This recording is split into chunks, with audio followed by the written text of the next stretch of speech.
All right, let's dive straight into one of the most chilling and, quite frankly, inexplicable events we've ever looked at in these explainers. We cover a lot of unsolved mysteries, but it's incredibly rare to find one with physical evidence that so blatantly defies the very laws of nature and science. We're looking at a case pulled directly from local police lore in China in 1995. It's a story that blends meticulous, by-the-book police investigation with something deeply, deeply unsettling. So get comfortable because the facts of this case are absolutely going to challenge your understanding of reality.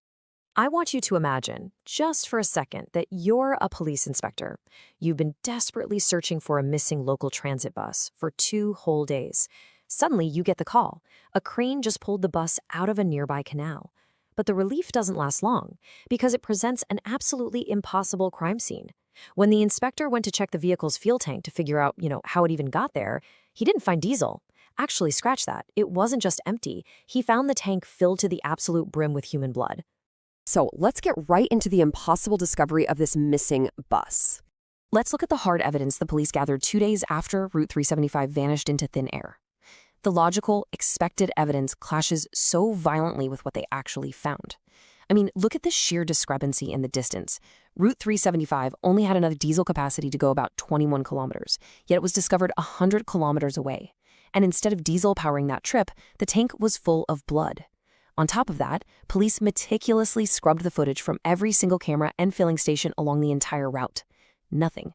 The bus traveled 100 kilometers completely unseen, like it was literally invisible. And then, a terrifying timeline discrepancy emerges. On day 0, witnesses filed a police report stating they had just spoken to the bus driver and the conductor. They were very much alive. Yet, when the bus was pulled from the canal on day 2, the autopsy delivered a total medical impossibility. The coroner stated the bodies of the driver and conductor had been dead for at least a week. Plus, there were 3 unidentified bodies found inside the bus that were so heavily decomposed, they looked like they'd been rotting underwater for weeks, maybe months. How can someone die a week before they were seen driving a bus? It makes 0 sense. To understand how this all unfolded, we really have to dig into the old woman's tale from that freezing night. To make any sense of this totally illogical crime scene, we have to look at the testimony of an old woman who was actually there. Picture this. It's 1995 in China. It's 2 a.m. There's this deep, bone-chilling cold, and it's been raining continuously for 2 hours. A 22-year-old boy is standing at the bus stop, shivering, just waiting for the final bus to Fragrant Hills. An old woman with a walking stick joins him. The fog is so dense you can barely see a few meters in front of your face. Finally, Route 375 crawls out of the heavy fog, and they board. Inside, it's pretty empty. Just a young couple, the driver, and a lady conductor. The suspense really starts to build shortly after that young couple gets off at their stop, leaving just the boy and the old woman.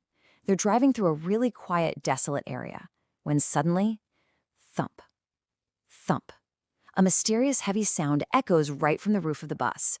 The driver stops to investigate, gets out, walks around, and suddenly a stray cat jumps on him, making him yell out.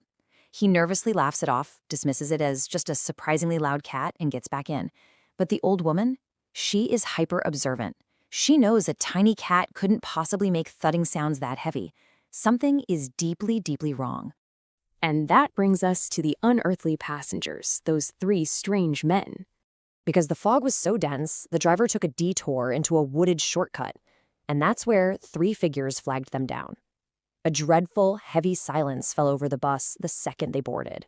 These men were wearing 18th century Qing dynasty robes and radiated this unbearable, awful stench of rotting meat. Their long, unkempt hair completely hid their faces, and the 2 men on the outside appeared to be holding up the guy in the middle. But the craziest part?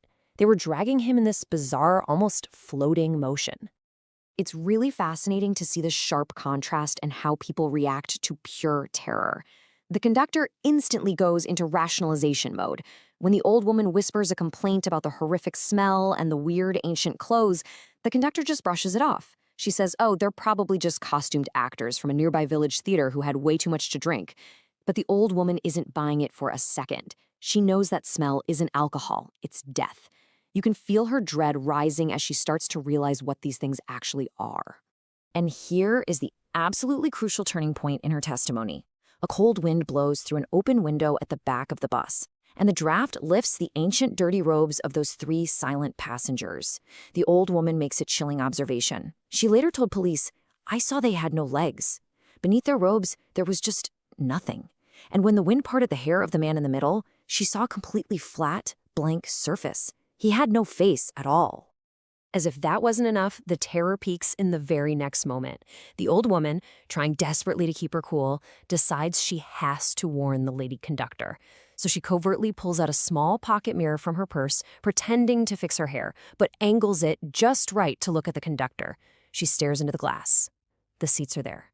The bus interior is there. But the lady conductor? No reflection whatsoever. The old woman realizes with absolute horror that the supernatural infection has already claimed the crew. In her mind, it all clicks. Based on local folklore, she categorized them as prets, which are basically supernatural entities or dark spirits associated with the restless dead. These weren't actors. These were prets. She's trapped in a moving metal box with spirits of the dead and a crew that might already be cursed. She knew she had to act immediately if she wanted to survive. But she couldn't exactly march up and tell the driver to stop because of ghosts, right? She needed a major distraction. So this brings us to her desperate escape. How do you actually escape a moving bus filled with the supernatural on a desolate, foggy road? Well, the old woman executed an absolute masterclass in survival.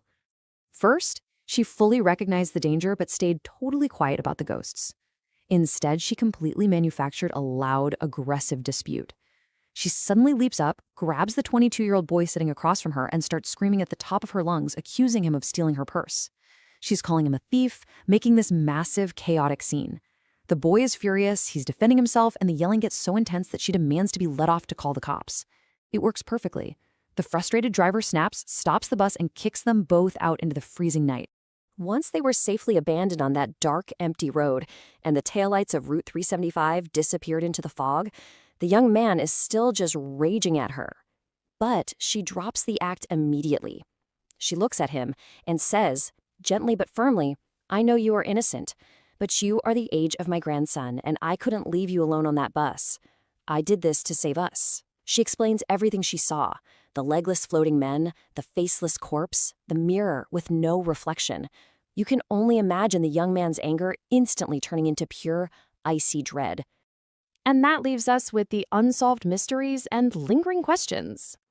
They rushed to the police station at 3 a.m., only to be dismissed as crazy, until the bus was found exactly as she feared, bringing our explainer full circle, right back to the police investigation. We're left with these impossible facts derived directly from the police files. I mean, how did a standard bus engine run for 100 kilometers on human blood? Why did it effectively become invisible to all CCTV cameras the very second it dropped the old woman and the boy off? And who on earth were those 3 unidentifiable, ancient corpses recovered from inside the bus wearing centuries-old clothing? Medical science literally could not explain their advanced state of decomposition compared to the timeline. The identities of those ancient corpses were never discovered, and the mechanics of the engine were never explained. But the legend? It definitely didn't die in 1995. With ongoing sightings still being reported by locals in the dark and fog of modern times, it really makes you wonder, what would you do if Route 375 stopped for you? Thanks for hanging out with me for this explainer. Stay curious, and I'll catch you in the next one.